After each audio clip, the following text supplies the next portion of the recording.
अहम खबर है, बदअमनी का खदशा, अडयाला जेल की बैरूनी सिक्योरिटी हाई अलर्ट। खुसूसी सिक्योरिटी प्लान गैर मुअय्यना मुद्दत तक जारी रहेगा। जेल के रास्तों पर 5 चेक पोस्ट पर पुलिस की भारी नफरी तैनात कर दी गई है। 12 थानों के SHOs, खवातीन पुलिस अफसर और एहलकार भी तैनात किए गए हैं। पंजाब कांस्टेबलरी थानों के अमले समेत 700 से ज्यादा एहलकार और अफसर तैनात किए गए हैं। तफसीलात जानेंगे डॉन न्यूज़ के नुमाइंदे ताहिर नसीर से। ताहिर, क्या तफसीलात हैं? जी देखिए, मुतवक्का खतरात और अमन अमान की सूरत हाल के तनाजुर में सेंट्रल जेल अडयाला की बैरूनी सिक्योरिटी को हाई अलर्ट कर दिया गया। एक खुसूसी सिक्योरिटी प्लान नाफिज किया गया जो गैर मुअय्यना मुद्दत तक जारी रहेगा।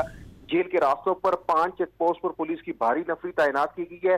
RMP फोर्स पंजाब कांस्टेबलरी थानों के अमले में 700 से ज्यादा एहलकार और अफसर तैनात होंगे। सिक्योरिटी ड्यूटी पर मामूल एहलकार रबड़ बुलेट्स, टीयर गैस, डंडों, शील्ड और एंटी राइट सामान से लेस होंगे। ट्रैफिक पुलिस के 10 अफसर और एहलकार तैनात होने के साथ साथ कार लिफ्टर भी वहां पे मौजूद रहेगा। कैदी वैन्स भी मौजूद रहेंगी। अडयाला गार्ड की नफरी कचहरी ड्यूटी के बाद स्टैंड बाई रहेगी। ड्यूटी की बराह रास्त निगरानी की सुपरदारी जो है वो निगरानी SP सदर अनम शेर करेंगे। थाना गुजर खान, मंदरा, कोटा, कलरसीना, दमयाल, थाना चक्री, रवात, चौंतरा, वुमन, मुर्गा कैंट और थाना सदर बैरूनी के SHOs और नफरी तैनातों की मजमूई तौर पर 23 इंस्पेक्टर, 700 से ज्यादा सिपाही और अफसर तैनात किए गए हैं। जी ताहिर, बहुत शुक्रिया इन तफसीलात के लिए।